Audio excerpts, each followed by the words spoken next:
Good morning, everybody, and welcome back to the Modern Nomad. Today we're going to be taking a look at the EcoFlow Delta 2 Max, I believe is what it's called. So this is the unit right here, and this is what I'm going to be using to power the schoolie conversion that you see behind me here. But I've been using this thing for about 3 weeks so far, and I have been very, very impressed. At first I wasn't looking at these systems just because I figured they're so expensive that it wouldn't be worth it, but I gave it a second look just to be sure, and surprisingly, it's cheaper to go this route than it is to do a DIY solar system. I've been using it for the last 2 weeks, and I have only 2 solar panels connected to it, and it's been running everything pretty much flawlessly. All my construction tools, it's been charging my drill batteries, it's been even running the mini split a little bit, so this thing packs a punch. There are a lot of great things about this product, but there's also a few things that are not necessarily bad, but not ideal. So I'm going to be covering all that stuff in this video. Before we get started, I just want to say that nobody gave me this product for free and nobody is paying me to make this video. I paid for this EcoFlow with my own money, so I would really appreciate it if you purchase this using my link down below. It'll help me out tremendously and allow me to make future videos just like this one. We'll start first by actually looking at the unit itself here. So on the front you have the display. This just gives you all the information that you need to know, like power in, power out. It's 100% full, so there's no power going into it right now. It shows you the battery state of charge and how long it thinks that charge has until it's empty. Also on the front, we have 4 USB-A ports and 2 USB-C ports. And these USB-C ports are 100 watt USB-C ports, which is really cool. So you can charge your laptops, your cell phones, your tablets, even, plug your modem into it if your modem is USB-C powered. Now on the back here, you have your 6 AC outlets, and these are all going to be 20 amp rated, so you can plug 20 amp appliances into it. And then at the top here, you have your MPPT charge controller inputs. There's 2 of them. Both of these solar charge ports will accept up to 60 volts and up to 15 amps. You can go beyond the amperage rating. It'll just clip off whatever it doesn't need, but you cannot go over the voltage rating. If you go over 60 volts, you're going to damage this thing. It also has a cigarette lighter port on the back, as well as 2 little mini DC jacks as well. These are for charging your laptops, and I guess I'm not sure what else you would charge with these. But that's what this is designed for, is those little laptop plugs, or some power tool chargers use these as well. So that's what the device looks like, and I'm going to go ahead and refer to my notes here because I have a lot of notes after using this thing for 3 weeks. Okay, so I want to start off with the good things about this unit. One of the most important things is charging time. How long does it take to charge this thing? Well, this thing charges in about 1 hour and 10 minutes, and that's from completely dead to completely full. It charges at about 1700 watts when it's plugged into the AC outlet, or up to 1000 watts if you have solar plugged into it. The interesting thing that I did notice is that it does charge at 1700 watts all the way up to 100%, which is something that I haven't seen before. I'm not sure what that means for the longevity of the battery. I'm not too worried about that because they give you a very, very generous 5-year warranty on this thing. So for 5 years, if anything goes wrong with it, or if the battery's damaged, or whatever the case is, you can send it back and they'll send you another one. So like I said, I'm not too concerned about how fast it charges because they have a warranty to back it up. So they must be sure that it's not going to be damaged, and if it does, well, you can just exchange it. As far as the AC outlets go, like I said previously, they are 20 amp outlets, so you can plug 20 amp appliances into this device. This thing powers up to 2400 watts flawlessly. I've not had a single issue going up to 2400 watts. It maintains 120 volts all the way up to that point, so that is a really good thing. Basically, anything that you can plug into this thing without an adapter will run.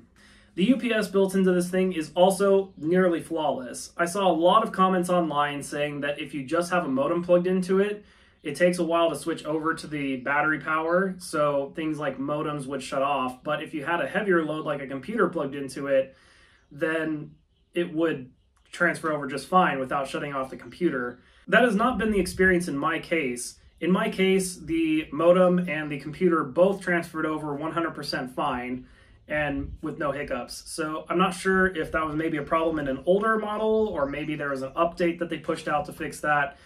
I'm not 100% sure, but in my experience, having just a modem plugged into it worked flawlessly. Since this thing is mostly used for AC power, I did a load test on the AC side just to see how much power it would put out.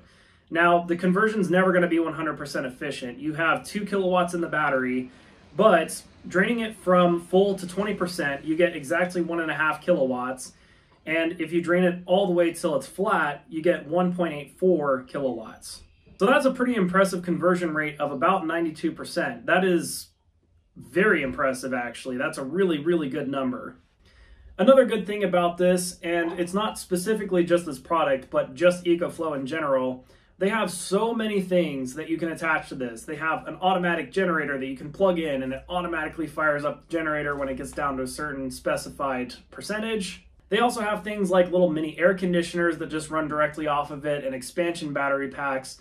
The EcoFlow ecosystem is definitely by far the best of any of these products. So, you know, like Anchor or Blue Eddy. I would say that by itself puts this product way ahead of the competition, because I would love to have a generator in the future if I end up using more power than I generate with solar, or if there's a few days where it's cloudy and there's no solar being produced, it'll just automatically switch over the generator. That is something that I want to do in this bus build or in a future bus build, is I want to have a generator that automatically turns on.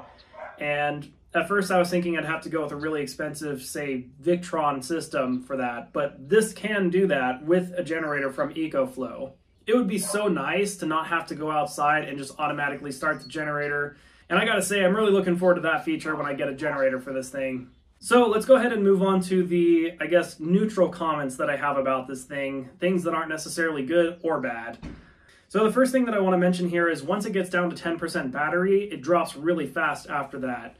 And I'm not 100% sure if it's a calibration issue. It might just have to cycle from full to dead a few times before it gets that on point. But I have noticed that once it drops down to 10%, there's pretty much no battery left, and it just drops to zero really, really fast, especially if you have a big load plugged in. You do still get the full 1.84 kilowatts, just for some reason the percentage is off. And again, I think that's a calibration issue, so it might just have to cycle a few times before it's accurate in that regard. The next thing I want to discuss is the estimated time remaining. And there's not necessarily anything wrong with the estimated time remaining, but if I could change anything about this product, I would change that. So what I mean by this is the estimated time remaining, it displays how much time it thinks you have left on this battery charge. And overall, it works okay. If you have a constant load connected to it, like a TV or a laptop or a modem or something, then the estimate is pretty spot on. But what I would like to see in future products is the option to average out over 5 minutes or over 10 minutes or even longer, possibly, for those situations where, say, for example, you're running a refrigerator where it's pulling 800 watts and then it doesn't pull any power for like 30 minutes and then it pulls 800 watts. Or like the espresso machine. I was making myself some coffee and the heating element would turn on, it would say there's an hour left, and then it would turn off, and then it would say there's 99 hours left. I just wish there was an option in there to average it out over a certain specified period of time.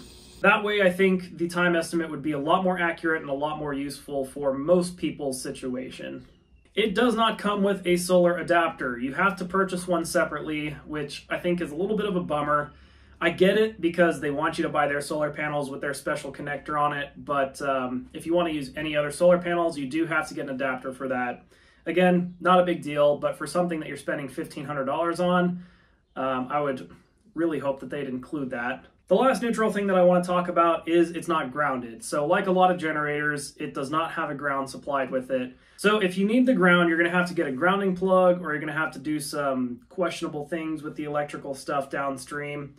I'll let you do whatever you want to do there. But point is, the ground does not work when it's on battery power. All right, so now it's time for the bad things about this product. And really, there's not a lot of bad things. There's only 2 bad things that I could think of to mention about this thing. So the first thing I want to mention here is there's no rollers. You only hand carry it. And this thing weighs like 50 or 60 pounds, so it is heavy. So I kind of wish that maybe they had done it like a rolling briefcase style, or just put some kind of wheels or something on it. It is a lot to carry. It is very, very heavy. And, you know, it's not going to be a problem for most people. It's just very, very annoying.